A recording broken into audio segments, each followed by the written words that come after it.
Hi everyone, happy new year.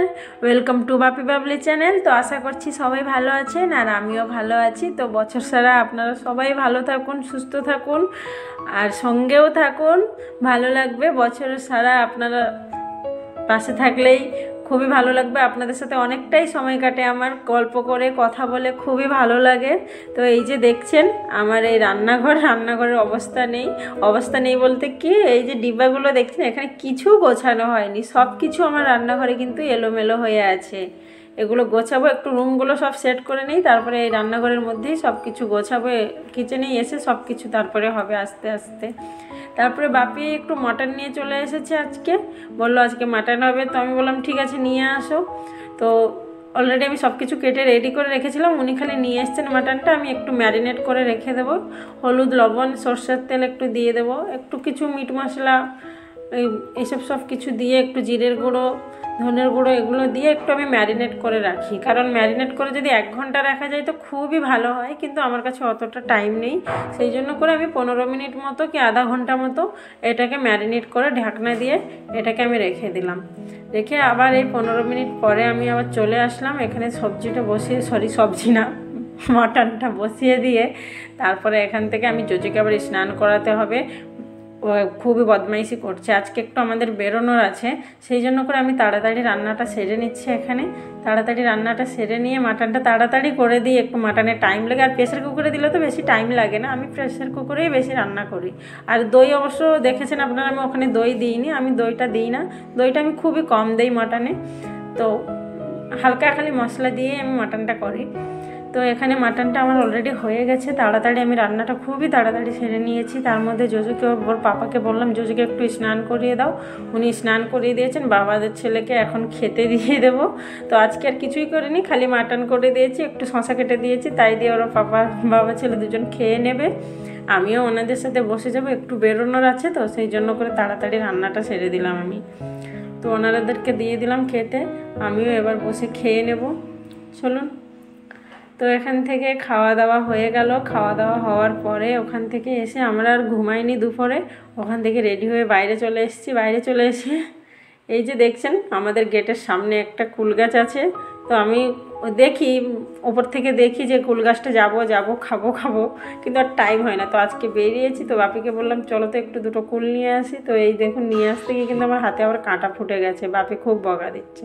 তারপরে ওখান থেকে আমরা আবার চলে আসলাম পার্কের দিকে, যেখানে যাওয়ার আছে যে পার্কটাতে। তো এই যে দেখুন এখান থেকে বেরোচ্ছি আমরা, এখন বেরিয়ে চলে যাব একটু এই পাশাপাশি, বেশি দূরেই না।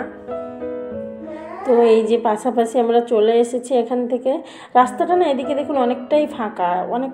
কলকাতায় যেমন খুব ট্রাফিক থাকে, খুব জ্যাম থাকে, এখানে কিন্তু সেটা নয়।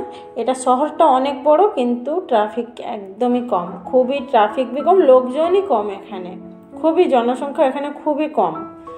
তো এই যে এখানে আসলাম আমরা, একটা যে বিবেকানন্দ পার্ক আছে সেই পার্কটাতেই চলে আসলাম।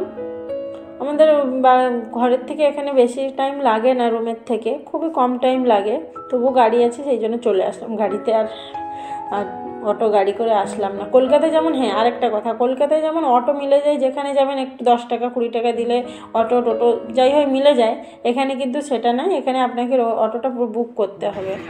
সেই জন্য করে তারপরে এখানে আসার পর দেখি জোজোর একটু বাচ্চাদের খেলার জায়গা আছে, সেই জন্য জোজোকে নিয়ে আসলাম। ও তো এই গাড়িটাই চালাবে, ও 2টো গাড়ি ছিল, তার মধ্যে এই রেড কালারটার ওর ভারী পছন্দের গাড়ি। তো ও গাড়িটাই বসে গেল, গাড়িটা চালাচ্ছে ও। সেখান থেকে ওকে একটু খেলিয়ে না নিলে ও মাথা খারাপ করে দেবে, সেই জন্য ভাবলাম ওকে একটু খেলিয়ে নিই। ও আজকে দুপুরে কিন্তু ঘুমায়নি, খেয়েই চলে এসেছে, একটু ঘুরতে আসবে বলে চলে এসেছে।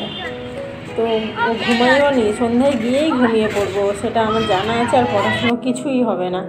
আর এই যে দেখতে পাচ্ছেন ও এখানটায় জাম্প করছে, এটাতে কিন্তু ও প্রথমবার উঠলো, কারণ কলকাতায় ও ভয়তে কখনো ওঠে না, খুবই ভয় পায় এটাকে। ও খালি বলে আমি বড় হলে উঠবো, এটা ফার্স্ট টাইম উঠলো ও। তো এই যে পার্কটা দেখছেন চারিদিকে, এখন একটু ঠান্ডার দিন তো সেই জন্য মনে হয় এই যে এর ভেতরে কিন্তু জল থাকে, এই যে দেখছেন এগুলোর মধ্যে কিন্তু জল থাকে, ড্রেন টাইপের দেখা যাচ্ছে, বড় বড় ক্যানেল টাইপের, এর মধ্যে জল থাকে। তো ঠান্ডার দিন সেই জন্য জলটা ওখান থেকে নেই, জলটা এবার মনে হয় জল ভরছে, ওর পিছনে একটা লেক আছে ওখান থেকেই জলটা ভরছে। আর এই যে দেখছেন এর মধ্যে এই ভেতরটার মিউজিয়ামটার ভেতরে এই যে স্বামী বিবেকানন্দর সব কিছু ওর মধ্যে দেওয়া আছে। স্বামী বিবেকানন্দ কিভাবে গেছিলেন আমেরিকা সব কিছু ওখানেই শো করা আছে।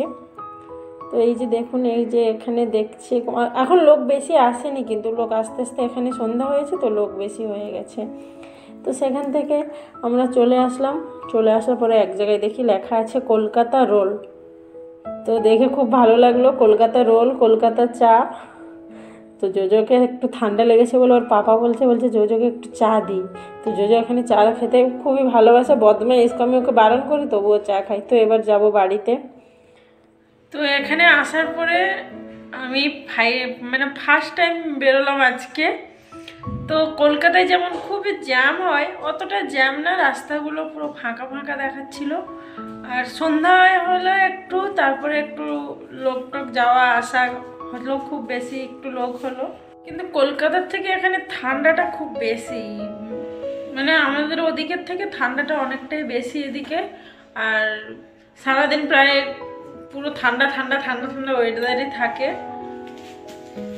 তো ভালো লাগলো, আজকে একটু ঘুরে আসলাম, বেশি নাই পাশাপাশি ঘুরে আসলাম, ওই পার্কটার থেকে একটু ঘুরে আসলাম। সন্ধ্যা হলে একটু লোক বাইরে আসছে, দিনের বেলায় অত লোক নেই আর বেশি ট্রাফিকও নেই। তো ভালো লাগলো যে ইনি বলছিলেন যে একটু যাব কমলালেবু যেখানে হয় সেখানে যাব। তো দেখি কবে যাব, একটু গেলে তো নিশ্চয়ই আপনাদের সাথে আমি শেয়ার করবো ভিডিও। আর জোজোর একটু এখানে অসুবিধা হচ্ছে, একটু বোর হয়ে যাচ্ছে যতদিন না ও স্কুলে অ্যাডমিশন হচ্ছে। কারণ ওর এখানে ফ্রেন্ড তো নেই, ওর যা ফ্রেন্ড সবই কলকাতায়। তো এখানে ও একটু বোর হয়ে যাচ্ছে, ওকে পার্ক নিয়ে যাওয়ার কথা বলছে। তো অ্যাকচুয়ালি এসে এখন এত জিনিসপত্র সব সেট করে তারপরে গিয়ে বেরোতে তো টাইম লাগবে। তো সব কিছু করে তারপরে আমি বলেছি যে ইভিনিংয়ে বেরোবো, তো হয়নি। তো আজকে উঠেই না আজকে যাব। তারপরে আজকে বাপিরও ছুটি ছিল, সেই জন্য করে বললাম তাহলে চলো একটু পার্কে নিয়ে ঘুরে আসি। তো এই সামনে নিয়ে ওকে নিয়ে একটু ঘুরে আসলাম, বেশি দূর আর যাইনি, হাতটা ব্যথা হচ্ছে। আর এখানকার লোকেরা যে কি ভাষা বলছে কি কথা বলছে আমি তো কিছুই বুঝতে পারছি না। কাউকে জিজ্ঞেস করলে যে সবাই যে হিন্দি জানে সেটাও না, কেউ কিছু লোক আছে হিন্দি বলতেই পারে না, ওদের এই ভাষায় যে কি এটা মারাঠি ভাষাই ওরা বলছে, আমি তো কিছুই বুঝতে পারছি না। মোটামুটি শহরটা ভালো, এখনও তো ঘোরা হয়নি, দেখি কেমন। তো শুনছি তো এটা নাকি স্মার্ট সিটিতে আসছে, তো জানি না কেমন হবে। এতটুকুই আমি বলতে পারি যে এখানে জনসংখ্যা অনেক কম, এখানে অনেকটাই কম। শহর বড় কিন্তু জনসংখ্যা কম, আর এক্সপেন্সিভ খুব, সব জিনিসের একটু দাম খুব বেশি এখানে। যে জিনিস আমাদের ওদিকে 5 টাকা 10 টাকা মিলবে ধরো একটা কথা, তো এখানে কিন্তু সেই জিনিসটা 50 টাকার নিচেই নেই।